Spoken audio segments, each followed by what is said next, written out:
You're very welcome to the Irish Political Roundup with me, Roisin de Chleirigh. And me, Paul Brophy. Well, the Irish Political Roundup are delighted to introduce our viewers to two very extraordinary women who have formed with other women the Wicklow Women for Women, who are a group of women who set up the grassroots organisation or group for women's rights and children's advocacy. And I guess Carol Hunter and Catherine Monaghan. Catherine and Carol, you are very welcome to the Irish Political Roundup. Thanks, Roisin. So tonight we're going to talk about the residue of the referendum and going on to the hate speech bill, which now all of a sudden an awful lot of politicians are reneging on the fact that they, want the hate speech bill to go forward and saying, oh no, let's scrap it. So there's a lot of, let's say, toing and throwing, I would say, since the referendum. And they realised that the coming up to the local and European elections, and possibly, Paul, a very sooner than thought general election. Yeah, absolutely. I'd say a general election before the end of this year is certainly not out of the question. Or maybe even before the summer recess. Who knows? Never With know. the no confidence in the government, who knows? You never know. You never know.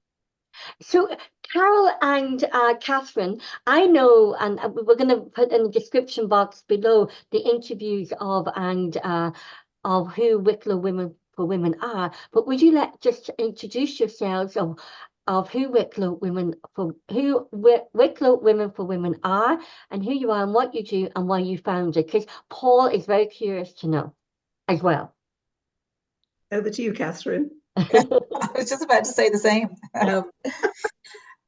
Well, we're just a small group of women. Our core group, there are 7 of us, myself and Carol and 5 others. And we met about a year and a half ago at an event in the Ashling Hotel in Dublin, organised by Women's Space Ireland.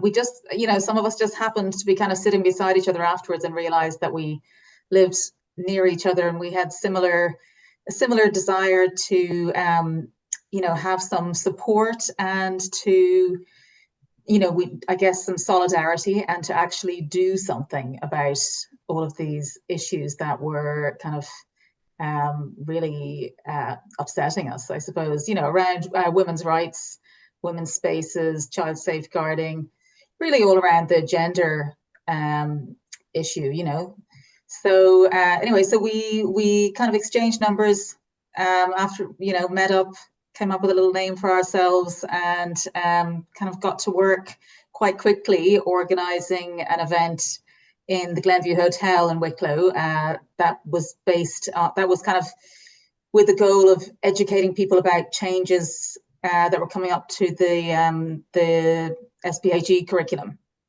So we had a really successful event. There was a good turnout. We had Stella O'Malley speaking. We had Sandra Adams from the Countess, and we had a couple of other speakers as well. So that was great, really successful. There was a lot of engagement from people, great information. Then what next, Carol? Well, we recently had an information evening in the Glenview coming up to the referendum. We did a lot of campaigning, ourselves and organising around that event to inform people about the referendum. Obviously, we were pushing for a no vote. So we were, we have a good sized mailing list now. So we were kind of gung-ho. Carol sends out great emails, encouraging people to write letters and informing people about what's going on, what's the latest news. We all had letters, we were all writing letters. I'm not sure, a lot. We wrote lots of letters to the newspapers and we had a bit of coverage that way. We had a little bit of coverage in the local newspapers. So that was a really successful event as well. We had Laoise de Brun speaking from the Countess. We had Colum Kenny, journalist and barrister as well, speaking. And then just some, people with more kind of personal stories. And with, again, a lot of engagement from the audience. We heard from a lot of really interesting people. And we were delighted then with the outcome of the referendum, of course. We were surprised and really delighted. We were surprised. We live in Greystones, basically. North County Wicklow is not renowned for its Well, it's basically as nearly as woke as Dunleary, and we had very little hope that anybody would actually listen to us. But on the quiet, people were saying, no, no, no, no, no. All the people I knew were just saying, well, it's a no, no, isn't it? So younger people around here, very liberal in that rather illiberal way. And we knew that we wouldn't get them, but in the end, we were very pleased with the result even here. Because I know I canvassed for the no vote, as you know, in Dunleary, and everyone who I met on the high streets and surrounding streets was saying, no, we're voting no. I think we only met on that day 2 people who were voting yes. And but I know that Dunleary was the only one in the map, that the only little red dot that actually voted yes, but it was a very small percentage when you looked at the percentage between. Yes, it didn't win by a huge amount. No. And the other thing that surprised us on the day after was we met up for a cup of coffee and then said, right, we're going to head down to the Count Centre to see what's going on. We arrived there about 12:30, and I can remember being in there so many times for other elections, and I can remember being in there for the 2018 repeal referendum when it was just heaving. There was no room. I was in charge of the tally for that, so it really was busy. This time, not a soul. No. Okay. It was absolute. There was one woman who we actually know with an unto clipboard wandering around looking vague. She said that she was just standing there seeing if she could see anything. But apart from that, absolutely nobody. It was bizarre. And strange. So they'd obviously just completely given up.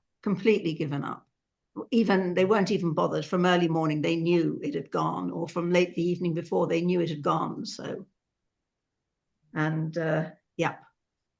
And Carol, from your canvassing and chatting to people, what do you think were the driving factors between that made people vote no?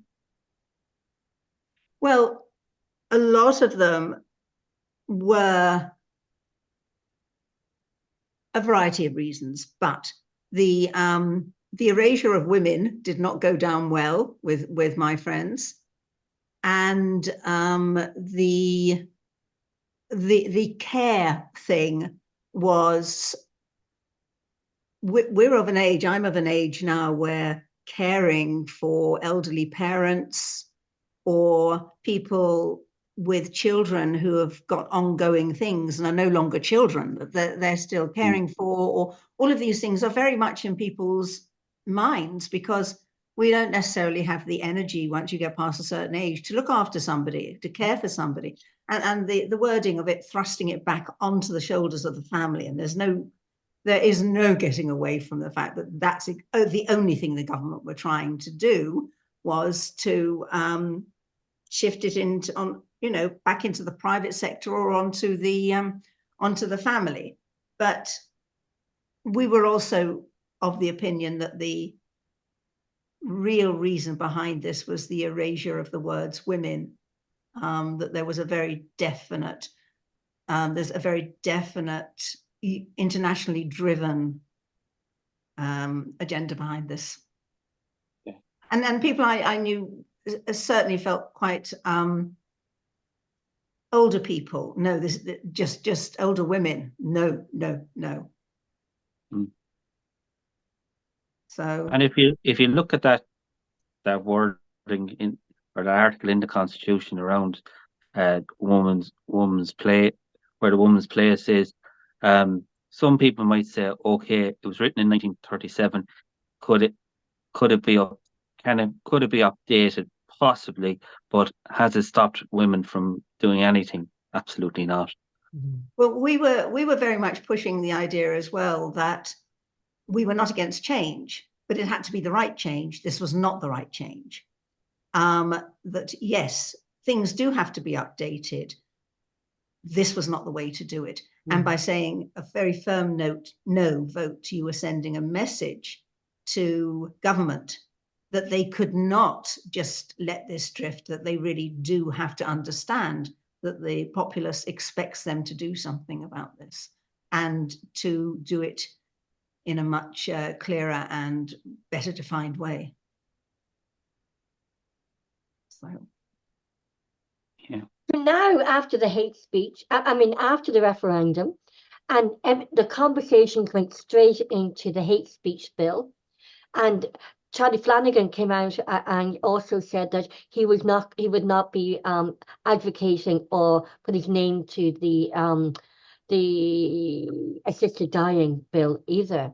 So, and now an awful lot of politicians who, on all the parties, especially Sinn Féin, who said emphatically before they were all voted for the hate speech bill to go through, and now they're all of a sudden in the last couple of days, no, they don't think it should go through.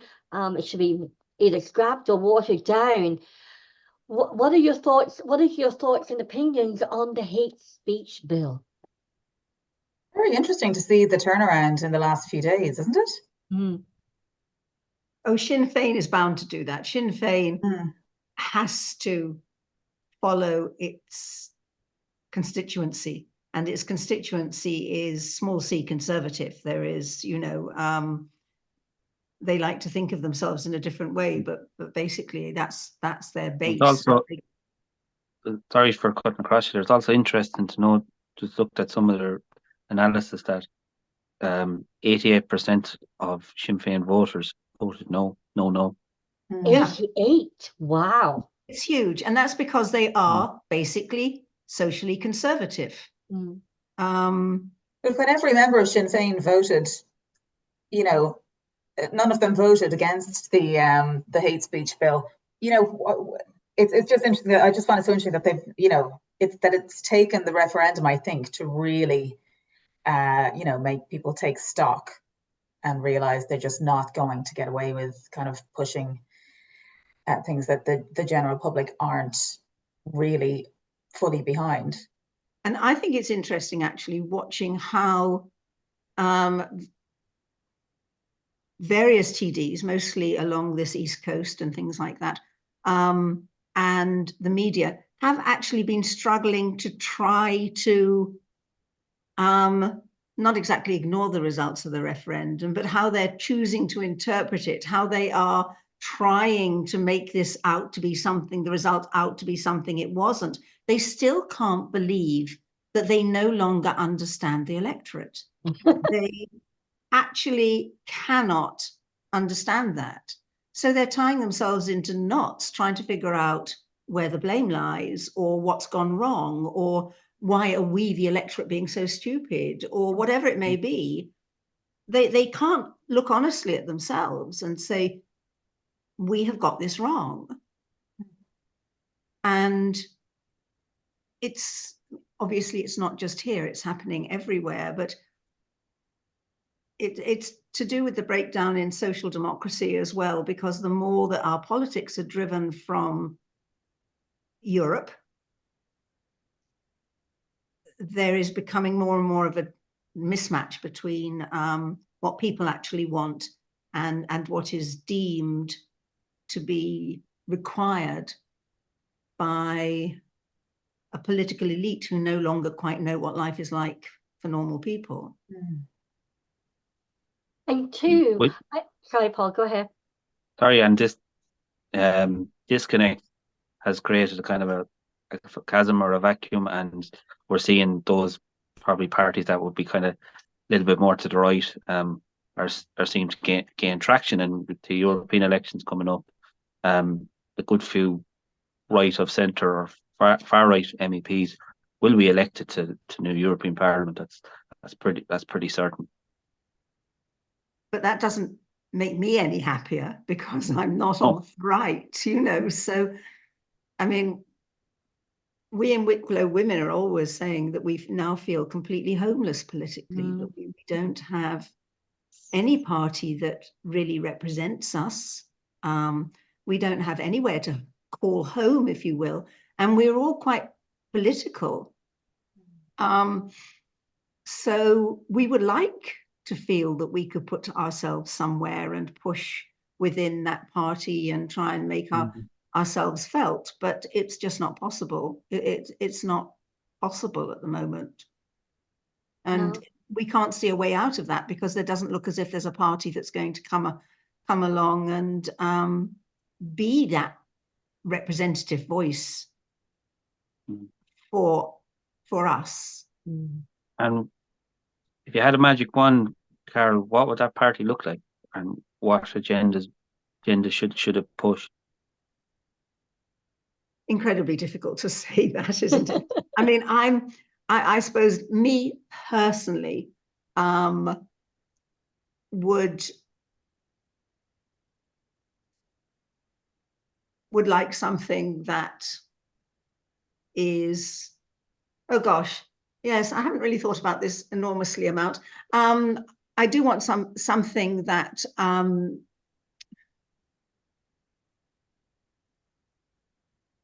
has to be a responsible, I mean, a political party that has to be honest, open, is not seeking good news the whole time, perhaps, wants to establish. I mean, I think that most of our institutions need dismantling and resetting up again from the base. I think that we're now in a situation where so little of our system works that it's impossible to fix it. We also don't have huge amounts of money. Our tax base is too small at the moment we therefore have to rely on international companies coming in to keep our economy going, but this makes us beholden to them. We have 136 pharmaceutical companies working in this country. It's hardly any surprise that we're not going to pass any legislation that limits the power of those pharmaceutical companies. We are open to the highest bidder at the moment, and so it's unfortunately it's a lot more. I can think much more clearly in terms of what I don't want than what I do want in a big scale political party. When it comes to a single issue political party, then of course I'm very clear about that, because that would be at the moment to prioritize women's rights and children's safeguarding. That's very, very, very basic. We don't have those rights. What rights we do have are being taken away from us. We have to base that on reality, on fact. We move away from the ideology of gender, which is just sophistry. It's just a word play that academics have dreamt up, and has, as I say, I think it's now been seized by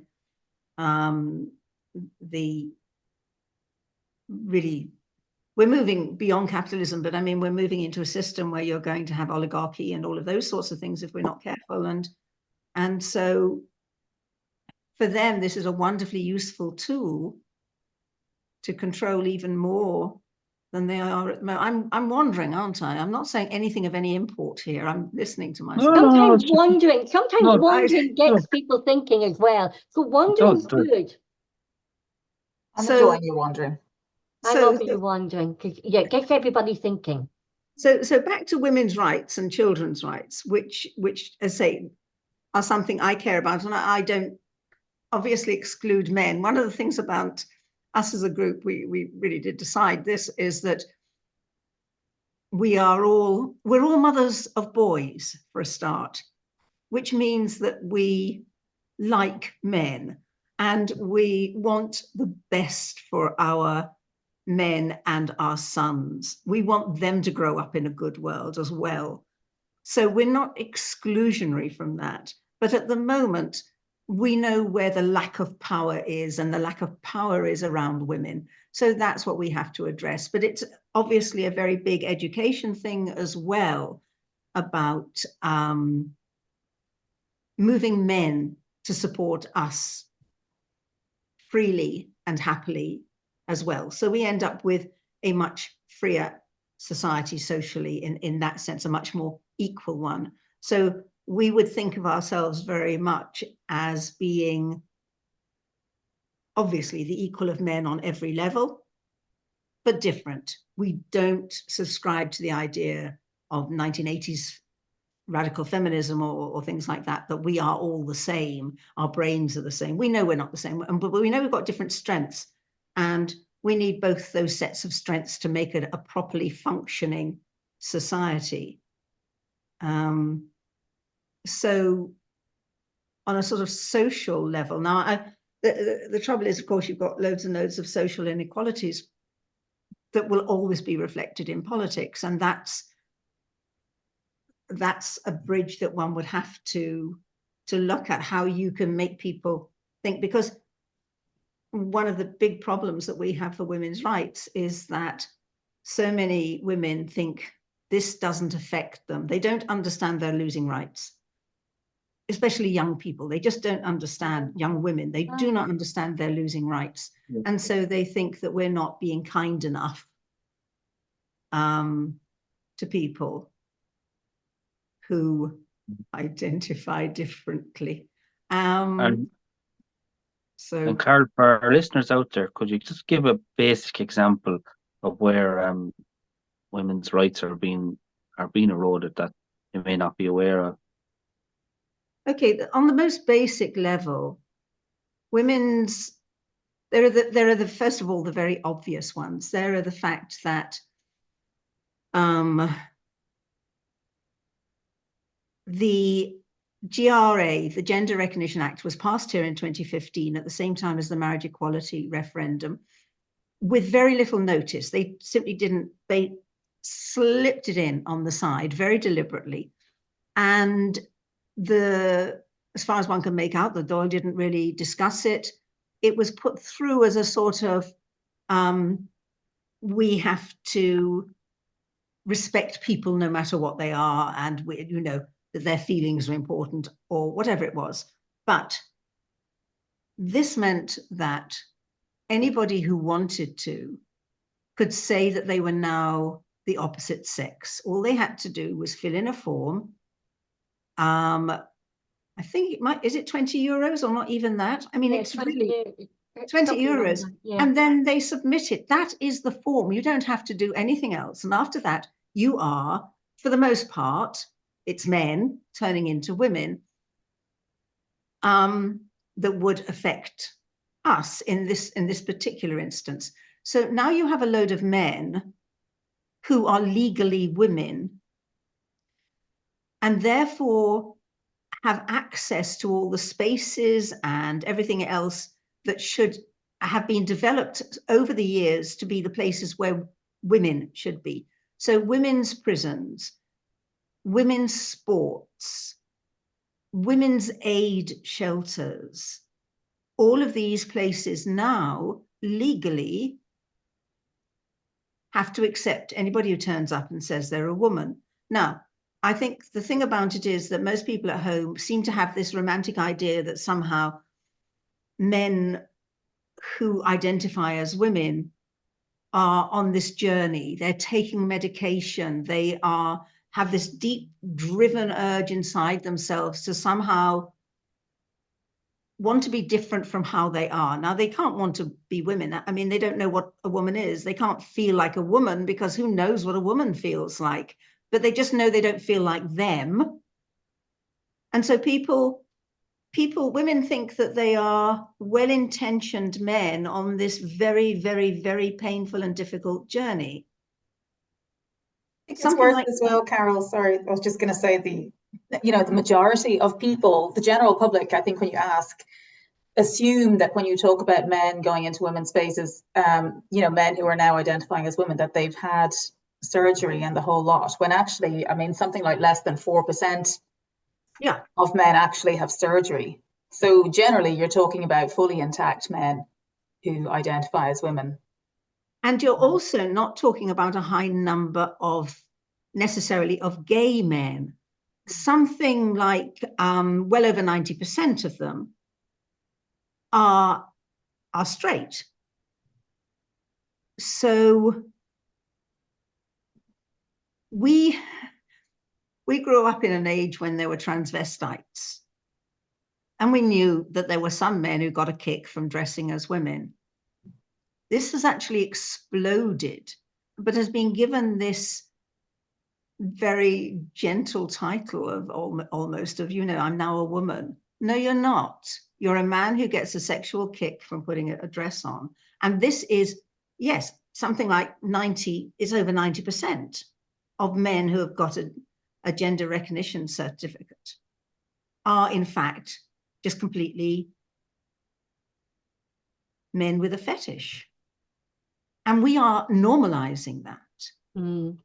And the message being put out is not that these are men with a fetish. It is that these are poor lost souls who deserve our sympathy and our kindness. I mean, things like that they are the most vulnerable section of society.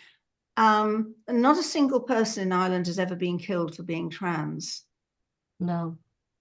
I think the number in the whole of Europe is something like 15. All the figures about danger and injury to trans men comes from basically New York and South America. And it's among where they have a high number of prostitutes. They work as prostitutes. It's them who are getting killed. And they're using those figures to bump up the vulnerability side of it. And you're looking at a world where, or even an Ireland, where how many women a week are killed or who are severely beaten up by their husbands, and they dare call men like that vulnerable. We're the vulnerable ones, not them. And now, I mean, last week in Spain, they've recently passed a law there about gender recognition. And I think there were 2 men there last week who, when they were had up for domestic violence, after they were accused and found guilty, they said that they were now identifying as women and have demanded to go into the same women's aid shelter as their wives and children.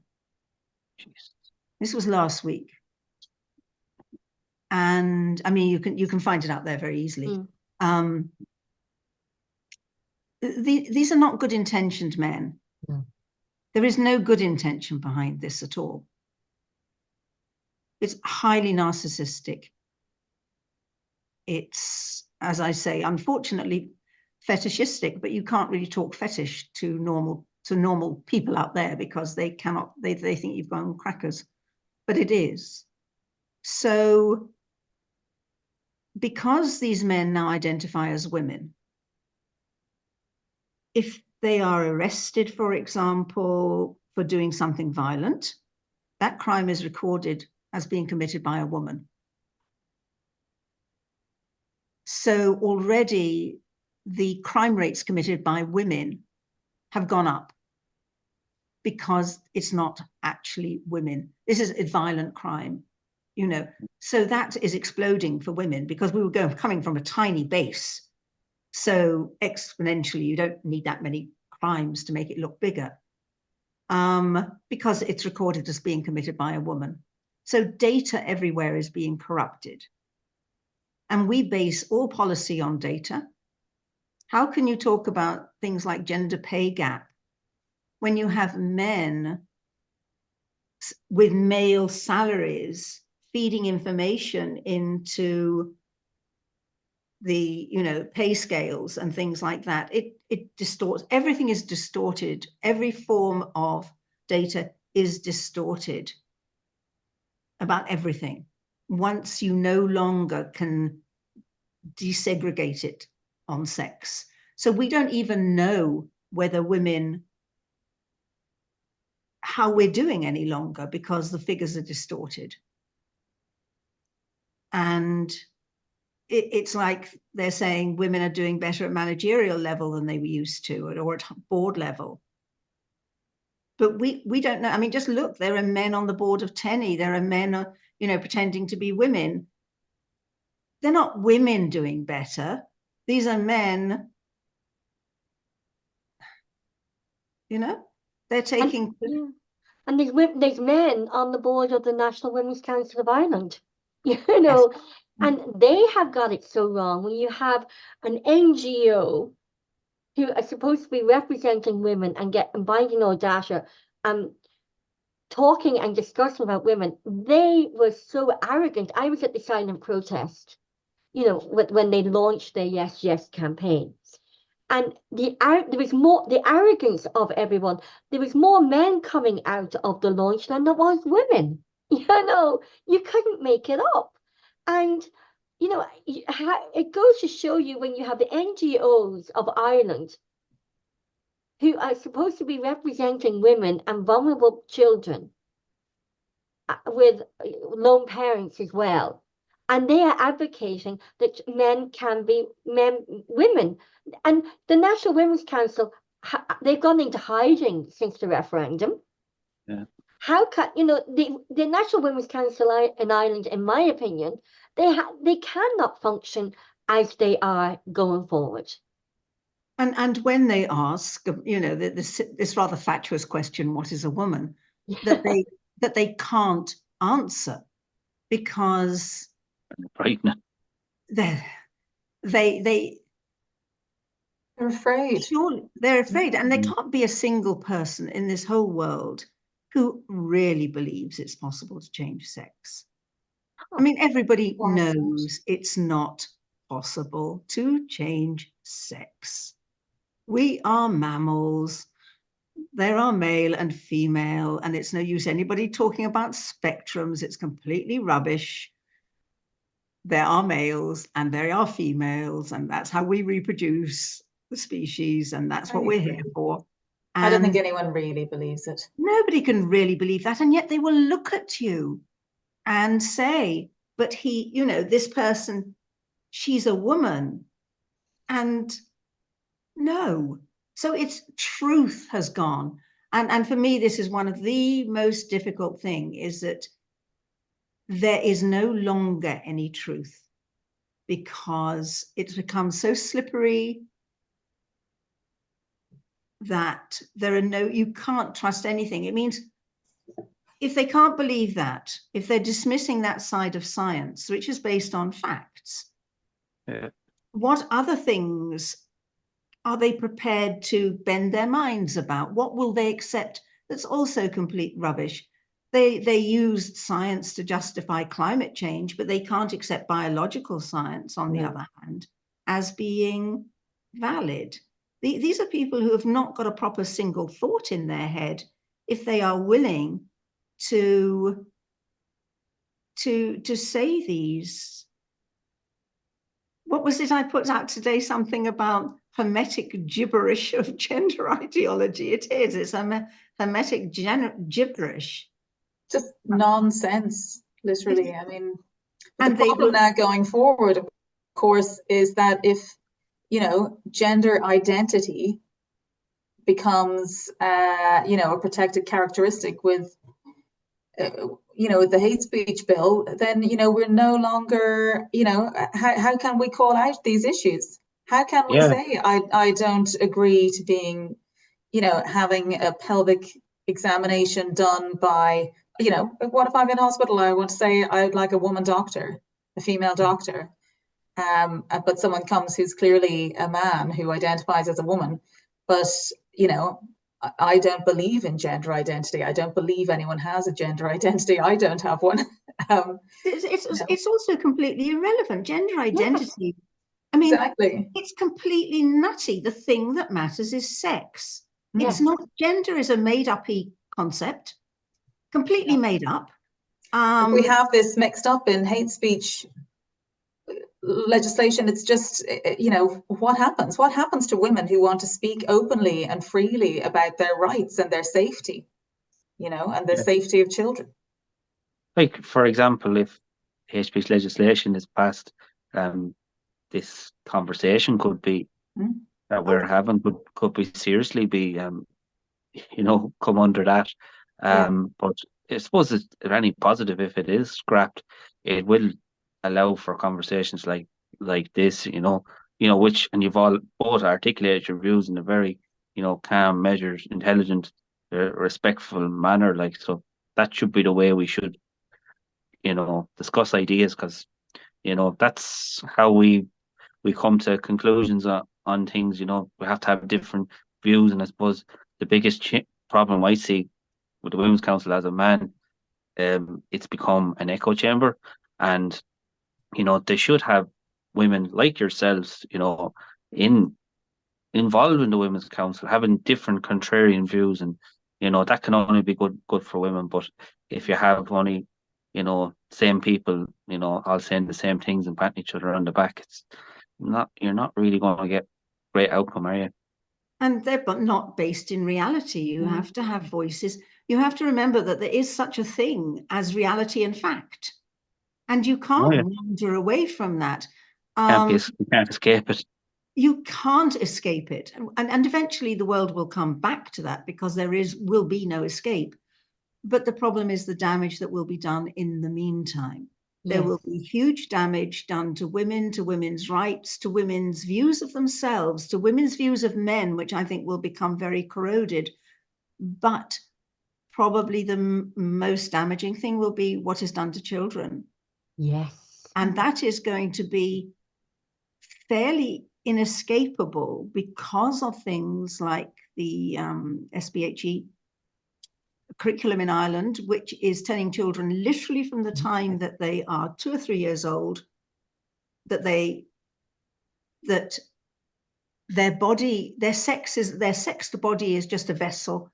The reality is how they feel inside that.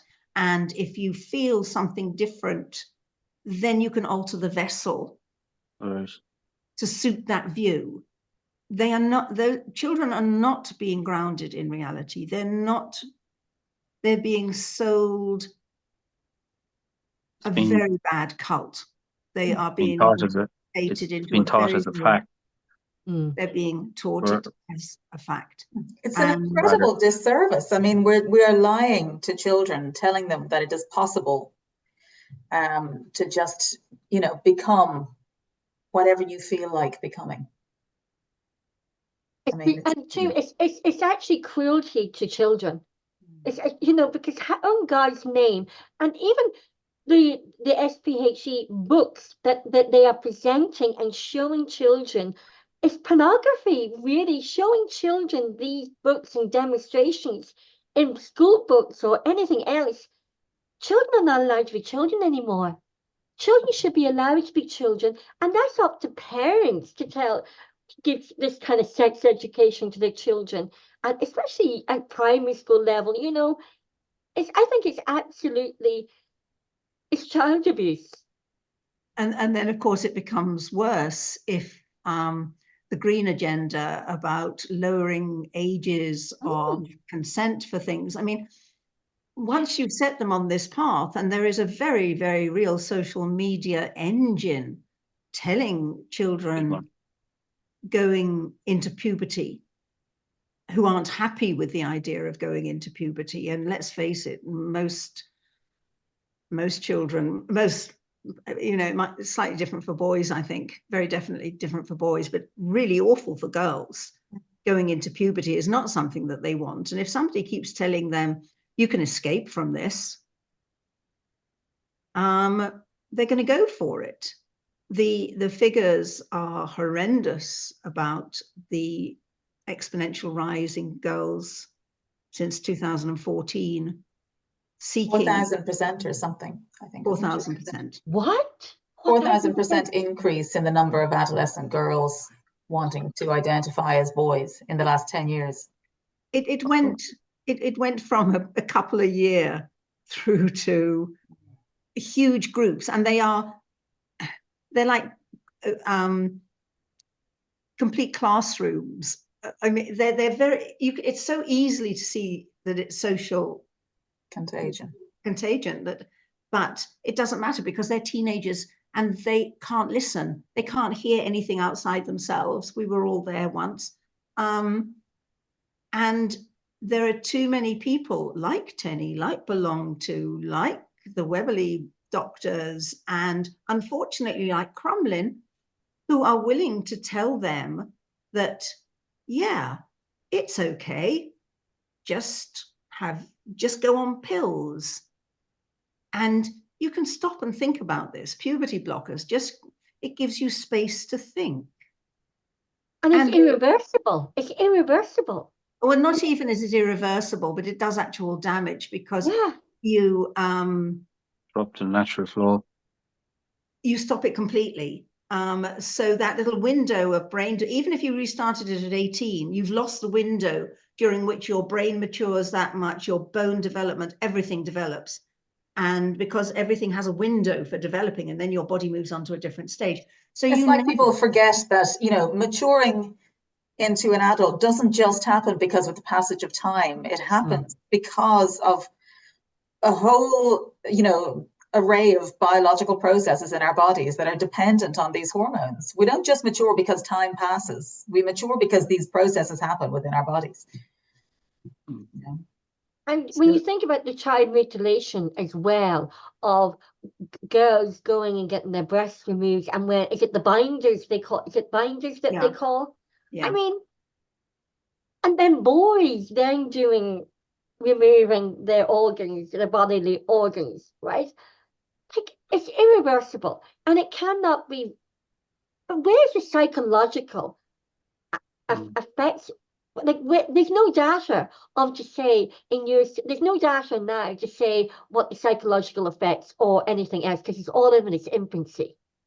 Well, what we do know is that apparently the suicide rate is 17 times higher after transition than it would be for the general public, or for a sample of same age. Because one of the other things is the sort of children who are, or young people generally, who would be interested in going down this path will probably have a whole bunch, in fact do have a whole other bunch of comorbidities. So you're looking at least a 50% autism rate among the girls, higher than that even. Background of trauma, background of all sorts of things going on. And so this thing about gender is just another aspect that they've thrown into that as well. And what they're told is that if they fix their gender, then all those other things will magically fade away. And most of them are gay as well. So it's a terrible, that's why they talk about transing away the gay, because the other thing, of course, about all of this is that if you are gay, you are same-sex attracted. Once sex no longer exists, which is what gender ideology says, it's completely irrelevant. The only thing that matters is gender. You can't be same-gender attracted. You can't be same-sex attracted if sex doesn't exist any longer. Therefore, homosexuality as such doesn't really exist. Wow. So this is why and more gay people are joining groups like LGB without the Q and T and things, and going back to that and saying they're nothing to do with us, and because LGB is sexual and QT plus is political. The two. And QT plus have very carefully morphed their way into the LGB arena, because you'd notice it on the flag that they have. So it used to be a rainbow flag, but now there's kind of another part added into it now. And so it's really sad because we no longer, it's no longer seems to be okay to just be a butch girl or an effeminate boy. Well, if you're a butch girl, maybe you're trans, so why can't we go back to, there's nothing wrong with being a butch girl, wear whatever you like, so what? If you're a boy, if you've got a 12-year-old boy or a 15-year-old boy or a 10-year-old boy and they want to paint their nails, so what? You can be an effeminate boy, you're still a boy, Yeah. You know, but we're losing that because we're saying, well, no, maybe you're a girl, maybe you're in the wrong body. You know, it's and then there's the issue too, which is becoming more and more widespread. An awful lot of lesbians feel that there's a lesbian erasure, and all the lesbian bars, lesbian women are being raped in lesbian bars. You know, so there's an erasure of lesbian safe spaces and places. They lesbians who are being expected to date and hook up with men who are fully intact men who consider themselves to be lesbians. And if women aren't interested in them, then they're bigots or transphobes. Yes, this is a huge problem on the lesbian scene, we gather. And and obviously, say at this point, we're talking about the effect on women. Obviously, there are women who say they're men out there. And given all these girls, that number is increasing. The difference being that women who say they're men still actually remain women. Therefore, they're not trying to get into traditional men's spaces. They're not trying to muscle in on men's sports. They're not trying to discombobulate men in men's areas in any way. And if they do go in, they're not a threat. Yes. Anyway, they're just not capable of being a threat. They're not in there for sexual titillation or what it may be. And so men are totally unaffected by this. I heard murmurings from some people on the men on the gay scene that there were some women now going into some of the more risque gay arenas, which they found extremely off-putting because, you know, it's fairly laissez-faire there, and finding out that there were women in with them was a great big turnoff. But they're the only people, really, men affected by this in that way. Otherwise, this is a non-problem for men, totally non-problem. For women, it's because men remain men. They come into women's spaces and they're still men. They still have all that testosterone rushing around. They still, for us, this has really highlighted how unalike we are in some ways from men, and how different we are, you know. And it's just a fact. I don't want to make a judgment about that or a value judgment, but just something to be aware of. I don't think men quite understand how different women look at the world to them, and women don't understand how men look at the world differently. It's not a conversation. Men are from Mars and women are from Venus. I mean, you know, but it's not conversations that we've ever really been in a space to have, and it's a shame that now perhaps men and women could talk more freely about these things, and it's becoming impossible again because of this ideology being shoehorned into the conversation. I've been trying to get it. It was on. I don't watch television, but last night I tried to hook in on the laptop, and because I haven't watched mainstream media in years, so then somebody was saying, oh, the hate speech was on the two TV channels here in Ireland last night, and then I'm trying to get it, but it's not coming up. I had it on my. It's not coming up on my my emails, and I just emailed it to myself twice. That even that some young girl said to a mom, it was on Twitter, I'll try and put the link in to the description box, where the girl's mother said, oh, I'll ground you, be good, I'll ground you. Mom, I'll go and tell the teachers you said, you know, you disagreed, something like that. I'm not going to quote, with transgender. And that would constitute, it's a hate speech.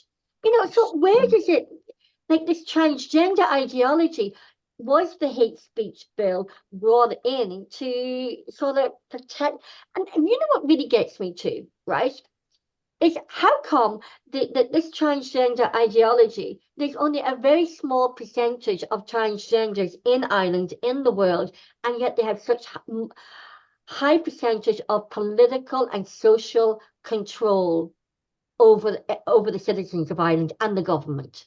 So, well, if you listen to Jennifer Bialik, it's because of follow the money. I mean, just that, follow the money. Who stands to gain from this? pharmaceutical companies and doctors. The pharmaceutical companies stand to gain.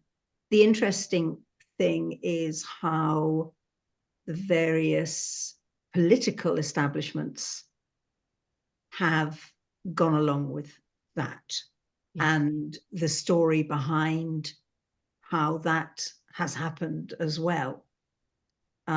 Because it's all very well the pharmaceutical companies making a grab for power any way they can, or for making money any way they can. It's how, I mean, personally, I think it just happens to be a perfect storm between various strands meeting at the same time. There was the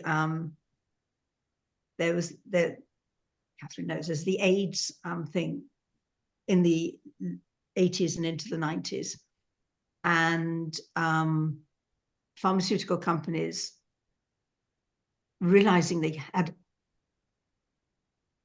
a band of people that were going to be on medication for the rest of their lives, and just how much money they could make through that.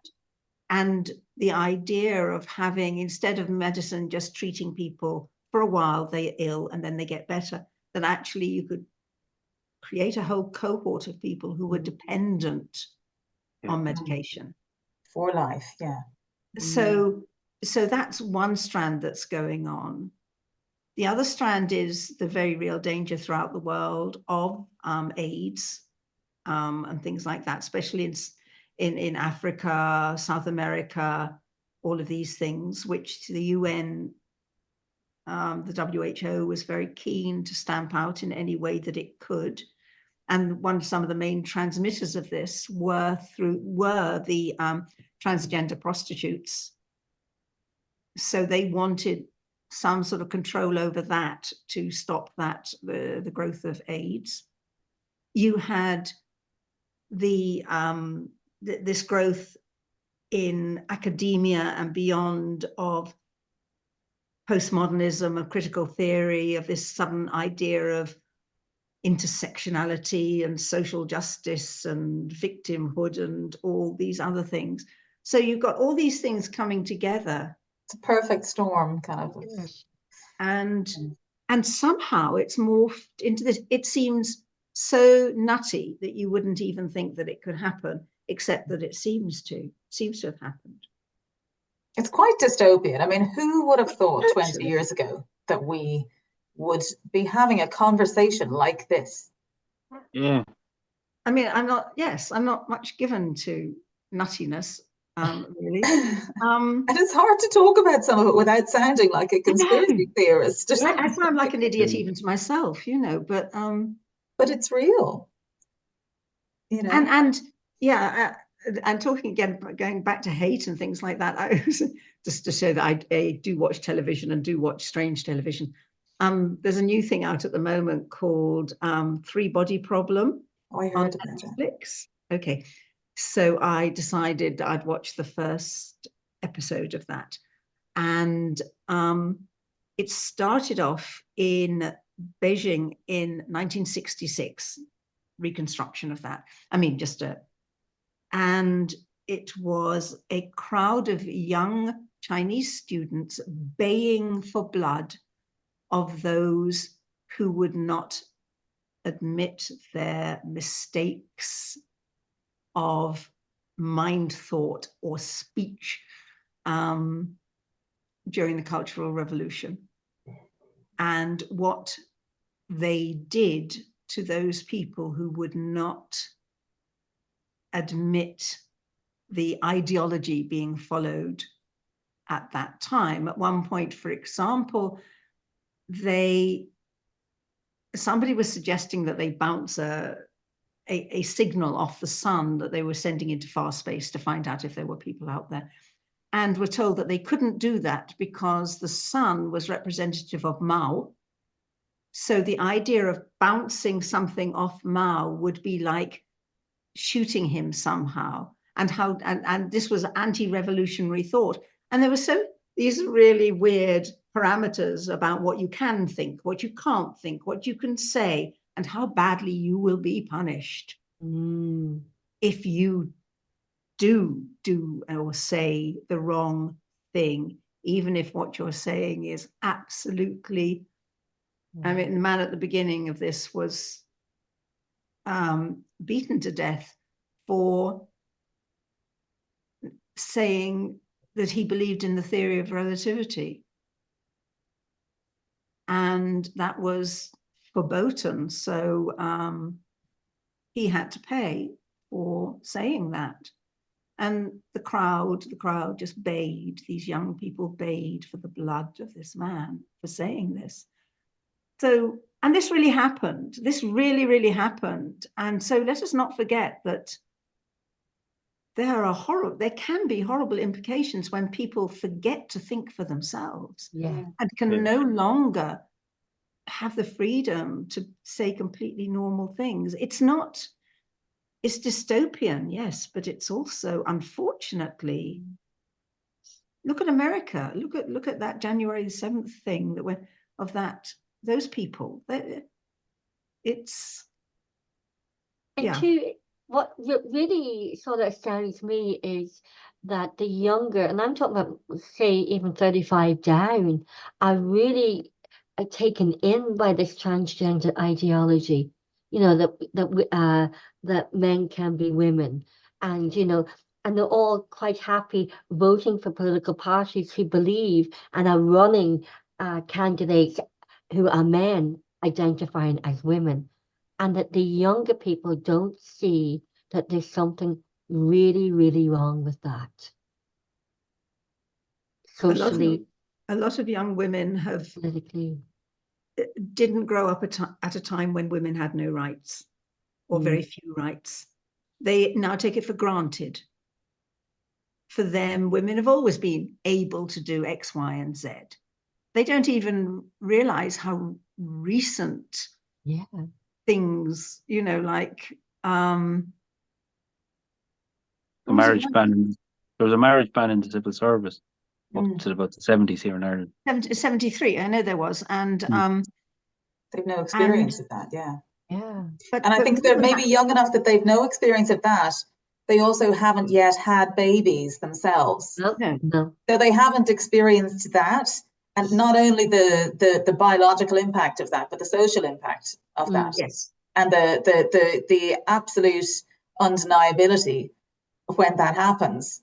Not just the pregnancy and birth, but the social impact afterwards, the undeniability of the difference between men and women and mothers and fathers. Yeah. And if they're working, they haven't reached the point in their careers when they suddenly start banging up against the glass ceiling, where they don't progress because they're women. So they're very naive, really. They are very naive. Yeah. They are very, very naive and have been very protected from all of these things and don't have the historical perspective to be able to see. And throw social media in on top of that. Yeah. And some women probably don't realize that they're in positions because of, we have gender quotas and we have diversity, so we have to have a certain amount of women in certain positions as well, which nobody wants that. You should get where you are on merit because you're the best person for the job. So there are women out there obviously now that are, there as tick box, which is never a good thing. That's a very intractable problem, because the other thing is that as things are set up at the moment, men hold so many positions of power at high levels in companies that the structures are not in place for women to get above a certain level, for them to even prove that they're capable of getting above that level. It's very structurally. So what do you do about that? I quite agree with you. We don't want tick box things, but at the same time, you have to have access for women to get through to these upper. That's why so many women start companies for themselves. It's because it's one of the few ways that they can be in charge. That's a very difficult problem, but it's a conversation we should have instead of just sort of vaguely pretending that it's all right or whatever. Yeah, so are quoted an evil necessity. I've always disagreed, even when I was underage, I disagreed publicly that women are not going to vote for just women because she's a woman. We're going to vote for the right person to deliver for policies. And I think an awful lot of women too, no, they don't want to be selected to be elected just because they're a woman either. And no woman wants to be promoted as a token and then get into the boardroom or get into the meeting and know that what she says is being dismissed, just because she's there just as a token. And if anything, women tend to underestimate themselves much more so than men, Yes. I mean, there's been plenty of research, I think, to show that women, when they're asked, that men will actually rate themselves much higher than women of the same ability. It's a really, that's worth having a whole episode to talk about. It's a really interesting. It would actually be very interesting indeed. Yes, maybe we'll have that on the Competent Women Ireland YouTube channel. That'd be really interesting. Would have that there. Yes. Yeah. So also what worries me too is the educational Department of Education's approach in the SPHE and the whole academia around all this and the push through academia and through the educational institutions of pushing the transgender ideology. Because from one religion to another. Really? That's a whole new podcast. That's a huge. Collect Culture on for that. that's a very and there's teachers that that will teach that, and they'll be looking at it and saying this is totally bonkers, but it's the syllabus and I have to follow it, and and you're kind of like, gosh, what if I give my opinion and said I don't agree with this? What's going to happen? Like, They're terrified. We speak to them. Yeah. They're terrified. They have no idea what to do because they say that they feel totally that they can't do this, but they are expected to, and if they want to keep their jobs, they're going to have to. And yet again, it's a small minority holding everybody else hostage, because just like us, I am sure the majority of teachers, like we said earlier, everybody knows that it is not possible to change your sex. And I am sure that the vast, vast majority of teachers know that telling children that it is possible to change sex is not a good idea. But somehow everyone is being held hostage. They're so indoctrinated because everybody who goes through DCU, everybody to learn how to teach. Again, it's maybe the younger cohorts. The youth, all of these things, this is what they are taught to believe in. So and at a young age too. And at a young age they're taught to believe it. So they think it's normal. But they certainly the teaching programs in all the big universities are pushing. It is absolutely anathema now in the world of academia to say that you don't. I mean, I find it offensive even to say that belief in reality is a belief. It's not a belief, it's reality. But it has to be classified as a belief to be protected properly.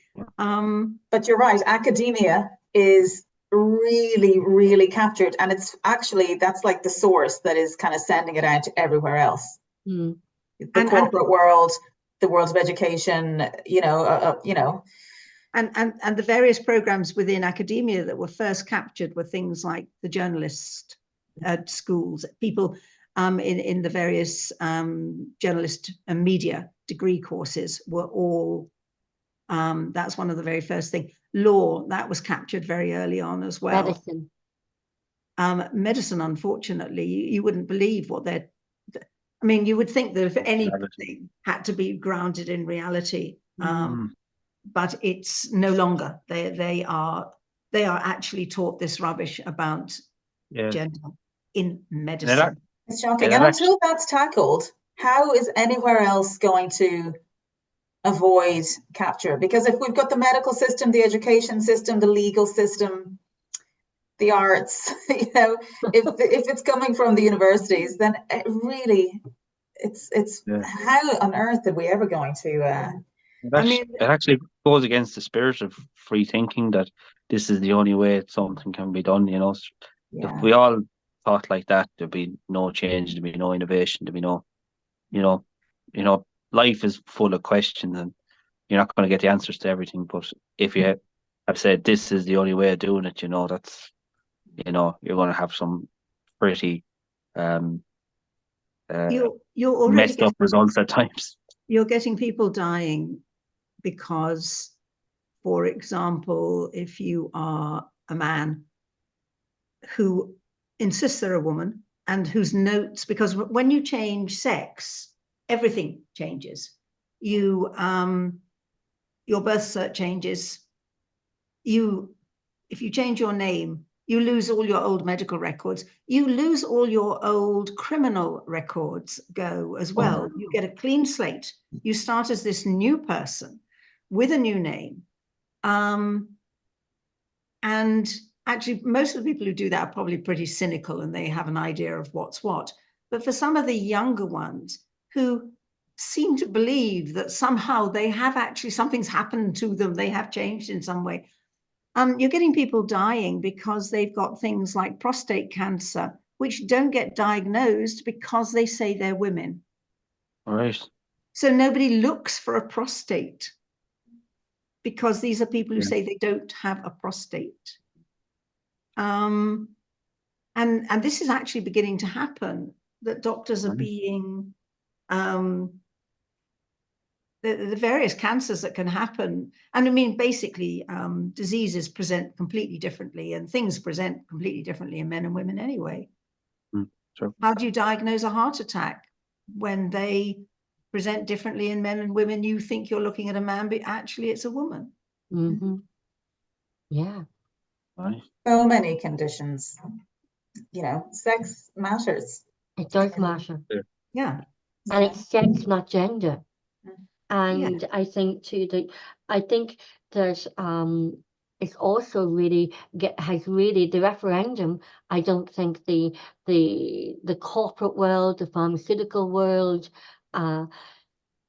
even the political world or the NGOs who got it really badly wrong, they never thought that the people would come out and just say you got it wrong and no.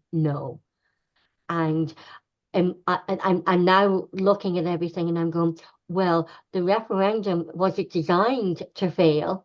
So as well, was it designed to fail intentionally or unintentionally, so that the hate speech bill won't go through or can't go through, or the people will say no, the surrogacy, the assisted dying? Has the referendum now with the unanimous result of 75% of the voters said no, 88% of the Sinn Féin, who's expected to go into the next government, is there a sense of entitlement there, to go into the next government with Fianna Fáil, when all their core voters of all the opposition parties, apart from one, is the Aintree Party and a few independents who said no, the core voters have actually voted a vote of no confidence in all the opposition, the government and the opposition parties, the NGOs. So the country has said that they've no confidence in them. So where does the country go politically now? It's going to be an interesting year ahead. I think especially rurally, because most rural TDs are quite concerned about holding on to their seats. Yes. So they're quite concerned about what their constituents actually think. And the good old Overton window thing, moving that as far as they're concerned. I think we have a much more difficult struggle in the Wicklow area and things like that, because our particular TDs are apps. One of them's Taoiseach and waiting. And they're all completely bought. Now, I don't know where John Brady, our Sinn Féin TD, and it might be interesting talking to him to find out. But all the rest of them are above their heads in gender ideology. So trying, I don't know how much fear they have got of losing their seats, probably not that much, even Stephen Donnelly, who knows, but I think rural TDs will be much more frightened than metropolitan-y type ones. I find it interesting, and we'll be having lots of conversations here in the Irish Political Roundup about this, is that the present Taoiseach, Leo Varadkar, got in on the 5th count. The new incoming Taoiseach of Ireland got elected on the 15th count. You know, so even at that, the people in the last election were actually questioning, you know, so it's going to be interesting to see how Simon Harris's electric voting, not electric voting, how Simon Harris's votes will change. Will they be less, will they be more, or will they be balanced? Because, well, you know, I think it'll be more. Sorry, from some of the sounds coming out of Simon Harris, it looks like Fine Gael are going to be, some people say Fine Gael have gone a bit too left, and they've kind of been caught up in these kind of social issues that you're going to see a lot of these issues kind of dumped, and they're going to go back to, you know, law and order, farmers, small business, taxation, and, you know, things like that. So it definitely goes to show that the referendum has had an impact on the direction of one of the main parties in government. I think it has to have. You know, it'll be interesting to see. I mean, you know, personally, I think if that's the result of the referendum, that it brings us back, you know, to reality, and away from, you know, the hate speech, the gender issues, I'll be very happy with that. Surrogacy. That's a whole new, a whole program in itself, you know. So, but it's going to be very interesting, ladies. I hope you'll be a regular on the Irish Political Roundup going forward, and Confident Women Ireland as usual. But, you know, we're running out of time. There's so many new conversations to have from this program tonight that it's going to be very interesting. 2024 is definitely an interesting year. It's going to be a real interesting year. There's going to be lots of, let's say, surprises and twists and turns.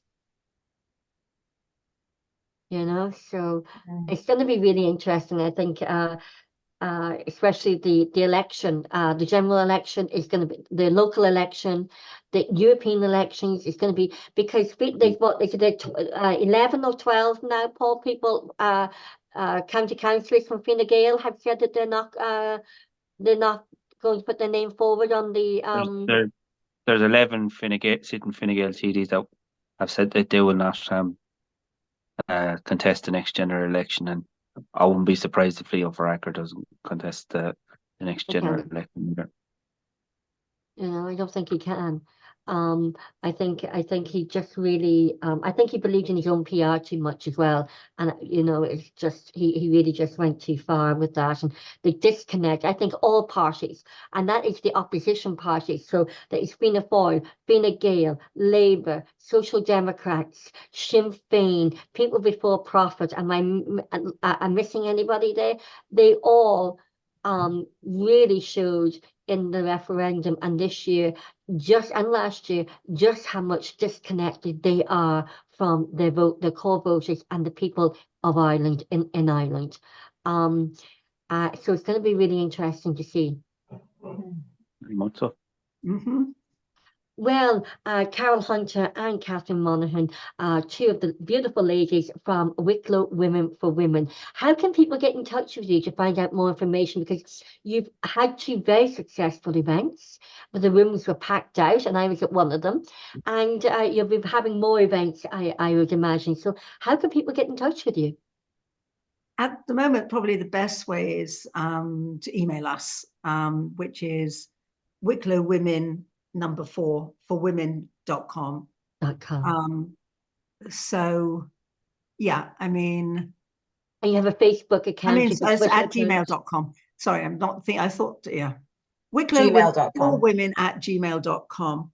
And Twitter, Facebook. Twitter, yeah, they can DM on Twitter, Wicklow Women for Women. Facebook, yes, we have got a Facebook page. And what we'll do is we'll put all those links in the description box below and the email address as well. Ladies, it's been absolutely lovely having you on the Irish Political Roundup. And it's really good because everybody seems to think the Irish Political Roundup is all about politicians. It's also about grassroots people. And it's about ordinary people telling telling it as it is.